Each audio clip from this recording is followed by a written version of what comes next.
भाभी जी और हादिया, आप लोग कमर कस लो। मौसी जी आ रही हैं।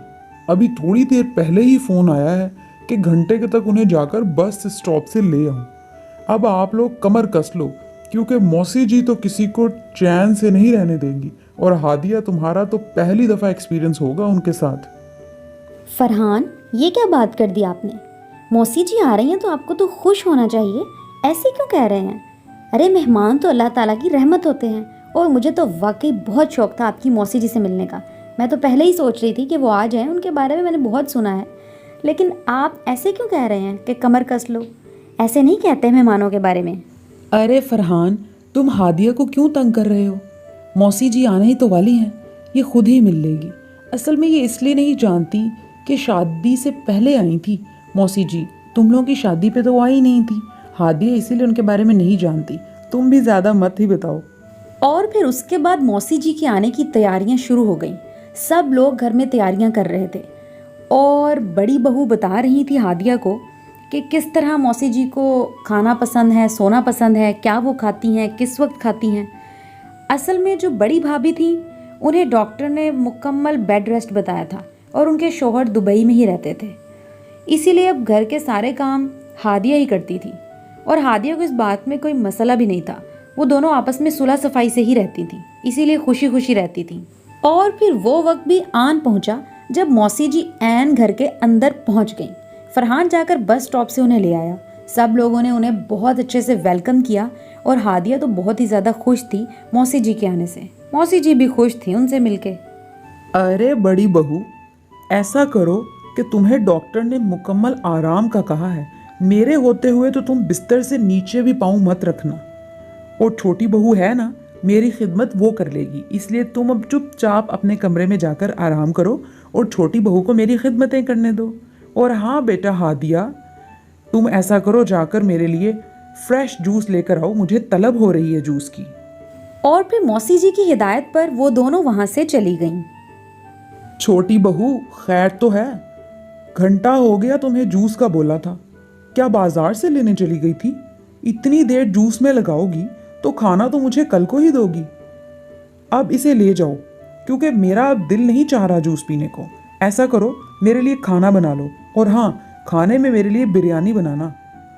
ज़्यादा मिर्च मसाले ना हो, क्योंकि मुझे आदत नहीं है, मेरी तबीयत ख़राब हो जाती है। उसके बाद हादिया मौसी जी के लिए खाना बनाने लगी। खाना बनाते हुए भी वो मुसलसल मौसी जी के बारे में ही सोच रही थी। खाना बनाकर हादिया ने मौसी जी के सामने पेश कर दिया। अब वो चुपचाप खाना खाती रही। लेकिन उसके बाद शाम को अरे फरहान, तुम्हारी बीवी को तो कुछ नहीं आता।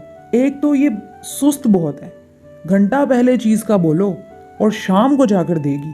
और दूसरा, इसने जो आज खाना दिया मुझे, इतना तीखा मिर्च मसाला कि मेरी तो ज़ुबान ही जल गई। समझ में नहीं आता कि इतने मिर्च मसाले ये आजकल की नस्ल क्यों डालती है। मैं आ गई हूँ, मैं इसे सिखाऊंगी अब सब कुछ। जी मौसी जी, आप फिक्र न करें, आहिस्ता आहिस्ता सीख जाएगी हादिया। हादिया एक कोने में खड़ी चुपचाप ये सारी बातें सुन रही थी। हादिया को बहुत गुस्सा आ रहा था कि एक तो वो मौसी जी की खिदमत कर रही है और ऊपर से वो उसे ही बातें सुना रही हैं। देखो छोटी बहू, खाना तो तुमने तीखा बनाया, लेकिन मैंने तुम्हें कुछ नहीं कहा। लेकिन दोबारा मुझे ऐसा खाना मत देना।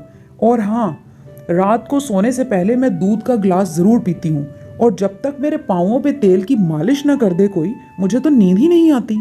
ऐसा करो, जल्दी से जाकर दूध का गिलास लेकर आओ और मेरे पाँवों पर तेल की मालिश भी करो। जी ठीक है मौसी जी, आप अपने कमरे में जाएं, मैं दूध का ग्लास और तेल लेकर आती हूँ।